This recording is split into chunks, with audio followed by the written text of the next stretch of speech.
Please గెలుపెవరిది ప్రేమదా పెళ్ళిదా part 8 చదివేద్దాం. ముందు దీనికన్నా 7 parts ఉన్నాయి. ఫస్ట్ అవి వెళ్ళి చదివి ఈ పార్ట్ చదవండి.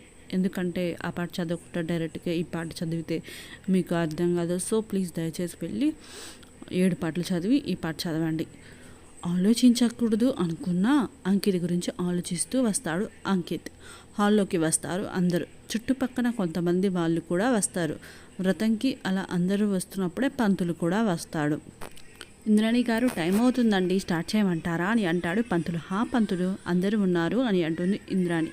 సరే అమ్మ, పీటల మీద కూర్చోవలసిన వాళ్ళు రండి అని అంటాడు పంతులు. వెళ్ళండి ఇద్దరు అని అంటుంది ఇంద్రాణి.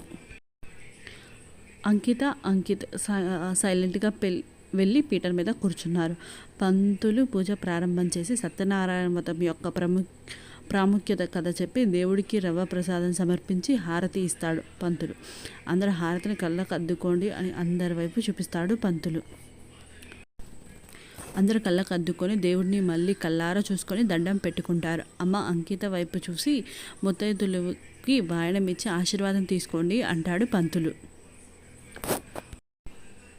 సరే అని అంకిత అందరికి వాయనాలు ఇచ్చి ఆశీర్వాదం తీసుకుంటుంది. పంతులు, అమ్మ ఇప్పుడు నీ భర్త దగ్గర కూడా ఆశీర్వాదం తీసుకో అంకిత వైపు చూసి అంటాడు. సరే అని అన్నీ చేసినట్లు ఇది కూడా చేయడానికి వెళ్తుంది. అక్షంతలు తీసుకొని వెళ్తుంది. అంకిత తన దగ్గరికి రావడం చూసిన అంకిత్ అప్పటి వరకు తన తండ్రితో మాటల్లో ఉన్న అంకిత తన ముందు ఎవరివో పాదాలు కనిపిస్తుంటే తల లిఫ్ట్ చేసి చూస్తాడు. ఎదురుగా అంకితను చూసి లేచి నుంచుంటాడు. ఏంటి అన్నట్లు కళ్ళతోనే అడుగుతాడు. ఆ కళ్ళ భాష అర్థమైందేమో. వెంటనే తన గుప్పెట్లో ఉన్న అక్షంతలు తనకు చూపిస్తుంది. అవి చూసి ఇప్పుడు నేను ఆశీర్వదించాలా అని అడుగుతాడు. అని మాత్రమే రిప్లై ఇస్తుంది అంకిత. అతని గంభీరమైన మొహం చూసి ఇంకా అంతకన్నా ఒక్క మాట కూడా నోట్లో నుంచి రాలేదు. పంతుల వైపు చూసి, పంతులు గారు, నేను ఎప్పుడు ఆశీర్వదించలేదు, నాకు తెలియదు, ఏమని చెప్పాలి అని అడుగుతాడు. బాబు, నీకు మనస్ఫూర్తిగా ఏమనిపిస్తే అదే ఆశీర్వదించు అని అంటాడు పంతులు.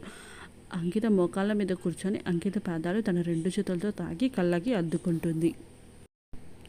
అది చూసి అంకిత చేయి స్పర్శ ఏదోలాగా అనిపించినా పట్టించుకోకుండా అక్షంతలు వేసి నువ్వు హ్యాపీగా ఉండు అని చెప్తాడు అంకిత్. ఆ మాట విని 1 నిమిషం షాక్ అయ్యి వెంటనే తేరుకొని లేచి అక్కడి నుండి వెళ్ళిపోతుంది. ఇంద్రాణితో వచ్చిన అమ్మలక్కలు, మీ కొడుకు కోడలు జంట చాలా బాగున్నారు. ఇద్దరు చూడడానికి 2 కళ్ళు చాలలేదు, అంత అందంగా ముద్దుగా ఉన్నారు. మా దిష్టి తగిలా ఉంది. అంతా కార్యక్రమం అయిపోయాక దిష్టి తీయండి అని చెప్తారు.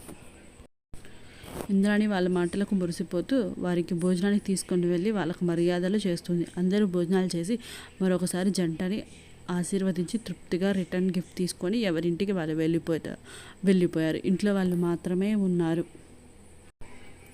రండి మనం కూడా తిందాం, అసలు వీళ్ళు ఉదయం నుండి ఏమీ తినలేదు అని అంటుంది ఇంద్రాణి. సరే అని చెప్పి అందరూ వెళ్తారు.